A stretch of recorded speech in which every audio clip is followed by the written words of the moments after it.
आज बच्चों हम डिस्कस करेंगे फेरेंक्स जो कि है सेकंड पार्ट डाइजेस्टिव सिस्टम का। फर्स्ट पार्ट आप लोगों ने ओरल कैविटी देखा। ओरल कैविटी में आप लोगों ने देखा कि टीथ का स्ट्रक्चर क्या होता है, उनका फंक्शन क्या होता है।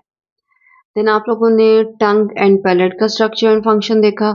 एंड फोर्थ नंबर पे आपने देखा कि आपकी ओरल कैविटी के अंदर जो लिक्विड है स्लाइवा, वो स्लाइवरी ग्लैंड सेक्रेट करते हैं। वो कितनी टाइप्स हैं, उनके नेम्स क्या होते हैं। ओरल कैविटी में इन कंपोनेंट्स के अलावा चीक्स भी होते हैं, लिप्स भी होते हैं, जो कि फूड को होल्ड करने के लिए यूज होते हैं। एंड यूला आपको एक लिखवाया था जो कि नेजल कैविटी के इंटरनल लेयर्स को क्लोज करवाता है जब हमने फूड स्वेलो करनी होती है। तो ओरल कैविटी आई होप आपको क्लियर होगा।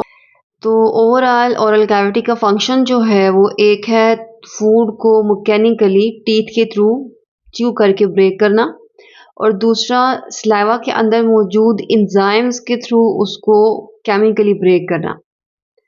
एंड थर्ड ये था कि हमारे पास फूड को सॉफ्ट करना, मॉइस्ट करना, ये सब काम थे ओरल कैविटी के। तो ओरल कैविटी के अंदर मौजूद स्लाइवा के साथ जो फूड डाइजेस्ट हो चुकी है मैकेनिकली और केमिकली थोड़ी बहुत ब्रेक हो चुकी है, उसे हम बोलस कहते हैं। तो वो बोलस जो है अब आगे ट्रेवल करेगा फेरेंक्स में, फेरेंक्स से इसोफेगस में। फेरेंक्स जो है ये जस्ट एक एम्प्टी स्पेस होती है ओरल कैविटी की बैक साइड पे। अगर मैं आपको एक ब्रीफ सा स्केच दिखा दूं तो ये अगर हम पैलेट हाईलाइट कर दें, ये है उसकी अपर साइड पे होती है एक एम्प्टी स्पेस जिसे हम कहते हैं नेजल कैविटी, और एक इसकी लोअर साइड पे होती है एम्प्टी स्पेस जिसे हम कहते हैं ओरल कैविटी।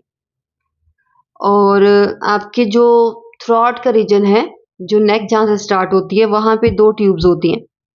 एक फ्रंट साइड पे होती है एयर कैनाल जो कि एयर को लेके जाती है लंग्स में, एंड उसकी बैक साइड पे एक और ट्यूब होती है जिसे हम कहते हैं फूड कैनाल। इट मीन्स कि यहाँ से आने वाली एयर जाएगी यहाँ पे और लंग्स तक जाएगी, यहाँ से आने वाली फूड जाएगी इस ट्यूब में और यहाँ से जाएगी स्टमक में।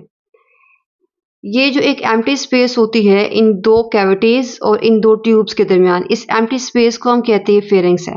तो फेरेंक्स कोई स्ट्रक्चर नहीं है, जस्ट ये एक एम्प्टी स्पेस है। यहाँ पे लिख देते हैं pharynx is a empty space जो कि प्रेजेंट होती है इन दो cavities, nasal and oral cavities, और इन दो केनाल्स के दरमियान।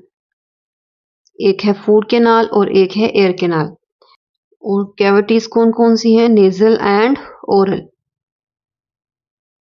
और केनाल्स कौन सी हैं? Food canal and air canal.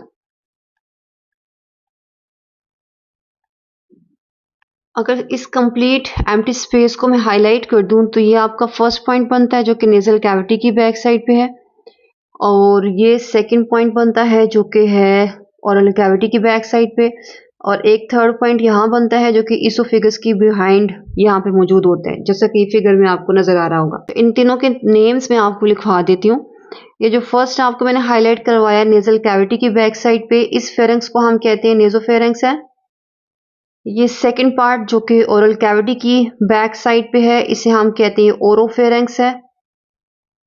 And ये थर्ड पार्ट जो कि सबसे लोअर साइड पे होता है, इसे हम दो नेम्स देते हैं। इसको या तो हम कहते हैं हाइपोफेरेंक्स या फिर हम इसको कहते हैं लैरिंजोफेरेंक्स। मैं रिकॉल कर देती हूँ, nasopharynx is present behind nasal cavity, oropharynx behind oral cavity, and hypopharynx जिसे हम लैरिंजोफेरेंक्स भी कहते हैं, ये इसोफेगस के बिहाइंड होता है। ये सबसे जो लोअर पार्ट होता है फेरेंक्स का, उसे हम कहते हैं। तो ये थ्री नेम्स मेरे बेटे याद रखिएगा, फेरेंक्स के ऑब्जेक्टिव में हमें आ सकते हैं। और ये जो कंप्लीट एम्प्टी स्पेस है जिसमें हमने नेजो, ओरो एंड हाइपोफेरेंक्स के पॉइंट्स हाईलाइट किए हुए हैं, ये कंप्लीट एम्प्टी स्पेस इन दो कैविटीज एंड ट्यूब्स के दरमियान होती है अप्रोक्सीमेटली 5 इंचेस की, जो कि सेंटीमीटर्स में बनती है 12 to 14 सेंटीमीटर्स। तो फेरेंक्स की लेंथ है 5 इंचेस, सेंटीमीटर्स में कितनी होगी?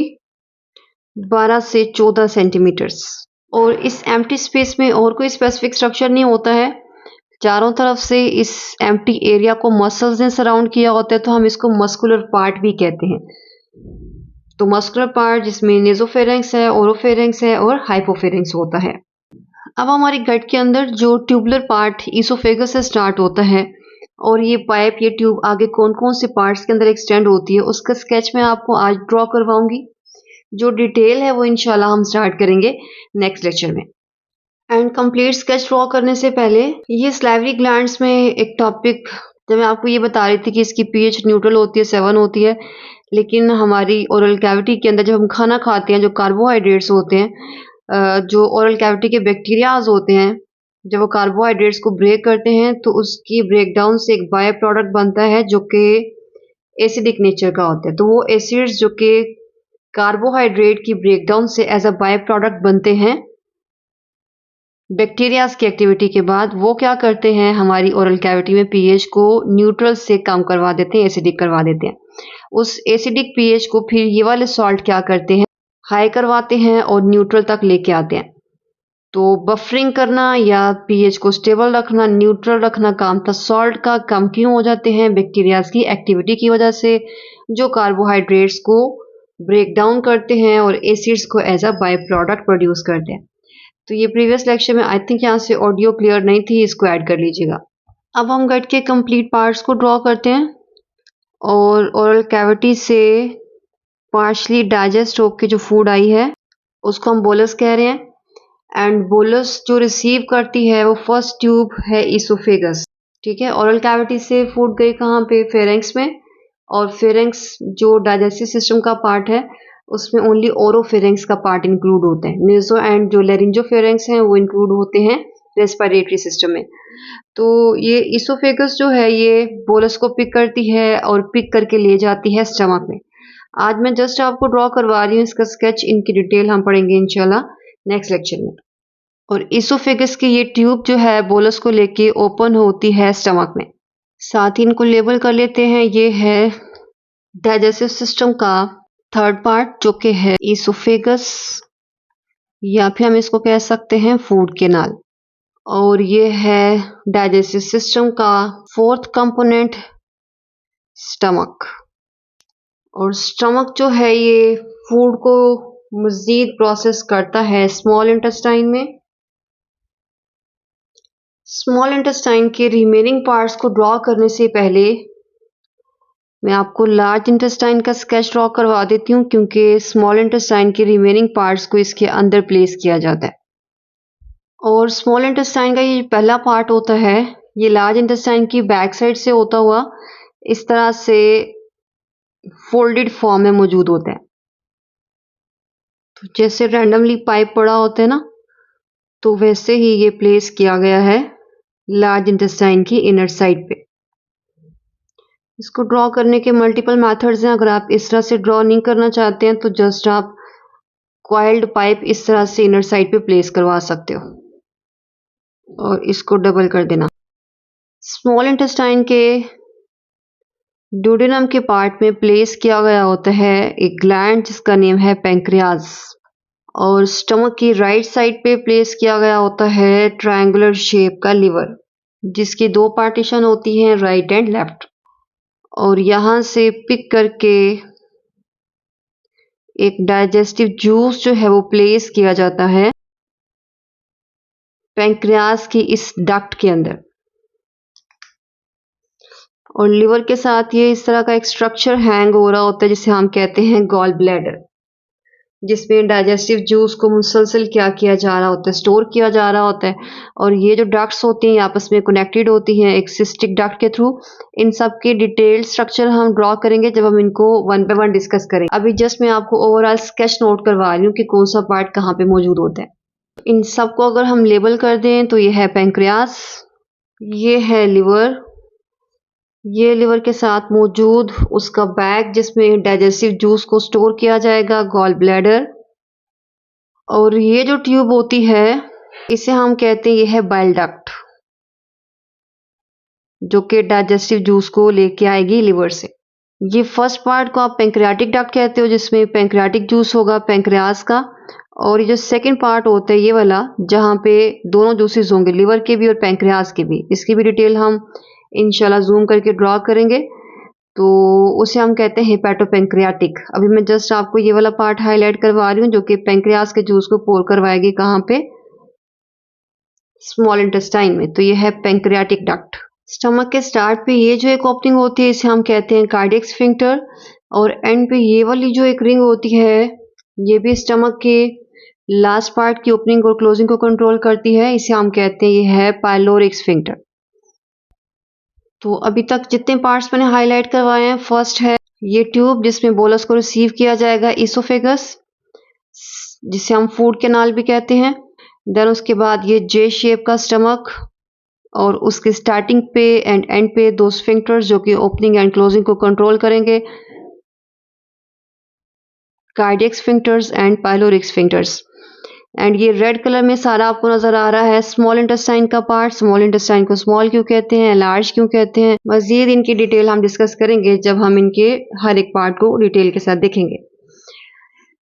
तो स्मॉल इंटेस्टाइन के पहले पार्ट के साथ हमने दो ग्लैंड्स अटैच करवाए हैं, एक है पेंक्रियाज, दूसरा है लिवर। लिवर का जो डाइजेस्टिव जूस है, मींस कि ऐसा जूस जो कि फूड को डाइजेस्ट करेगा, उसको कलेक्ट करने के लिए जो ट्यूब है दोनों पार्टीशन से आती हुई ये बाइल डक्ट है। और लिवर जब बाइल जूस प्रोड्यूस करता है तो उसको स्टोर करवा देता है गॉल ब्लैडर के अंदर। बाइल डक्ट जो है अपनी सिक्रीशन स्टोर करवा देती है पेंक्रियाज की डक्ट में, जिसे हम कहते हैं पेंक्रियाटिक डक्ट। तो पेंक्रियाटिक डक्ट पेंक्रियाज की भी और लिवर से आने वाले बाइल जूस दोनों को पोर करवाती है, कहाँ पे, स्मॉल इंटेस्टाइन में। ये जो रेड कलर में आपको फर्स्ट पार्ट नजर आ रहा है स्मॉल इंटेस्टाइन का, इसे हम कहते हैं ये ड्यूडेनम है। क्वाइल्ड पाइप का जो मिडिल पार्ट होगा उसे बोलेंगे जिजुनम, एंड यहाँ पे जो लास्ट पार्ट होगा उसे हम बोलेंगे इलियम। तो ये हैं तीनों part small intestine. Large intestine के रिमेनिंग पार्ट्स को अगर हम कंप्लीट कर दें तो ये है लार्ज इंटेस्टाइन का फर्स्ट पार्ट, ये है सेकंड पार्ट का फर्स्ट हाफ, सेकंड पार्ट का second half, third half and fourth half, और ये है लास्ट पार्ट लार्ज इंटेस्टाइन का। इन सब के नेम्स मैं आपको लिखवा देती हूँ। लार्ज इंटेस्टाइन का जो फर्स्ट पार्ट है उसे हम कहते हैं सीकम, ये आपको नजर आ रहा है। अगर मैं थोड़ा सा थिक कर दूं इसको, स्मॉल इंटेस्टाइन और लार्ज इंटेस्टाइन के सेकंड पार्ट के दरमियान। सेकंड पार्ट जो है इस कंप्लीट को हम कहते हैं कोलन है। सेकंड पार्ट का ये first half, second, third and fourth half. तो कोलन का जो फर्स्ट हाफ है वो है, यहाँ पे जो भी फीकल डिस्चार्ज होगा अपवर्ड मूव करता है, तो ये है असेंडिंग कोलन। सेकंड हाफ है ट्रांसवर्स कोलन, और ये थर्ड पार्ट है डिसेंडिंग कोलन। और ये थोड़ा सा फोल्डेड पार्ट जो आपको यहां से लेकर यहां तक नजर आ रहा है, ये है सिग्मोइड कोलन। एंड ये बड़ा सा बैग एंड पे थर्ड पार्ट जो कि है रेक्टम, और ये ओपनिंग जो लास्ट में होती है इसे हम कहते हैं एनस। एंड इलियम और सीकम के जंक्शन पे यहाँ पे भी एक स्फिंक्टर होता है। स्फिंक्टर्स के फंक्शन क्या होते हैं मजीद, और कितने स्फिंक्टर्स होते हैं, इनकी भी डिटेल हम पढ़ेंगे जब हम इन सारे इंडिविजुअल पार्ट्स को डिस्कस करेंगे। तो ये जो स्फिंक्टर है इलियम और सीकम के जंक्शन पे, इसे हम कहते हैं इलियोसीकल स्फिंक्टर।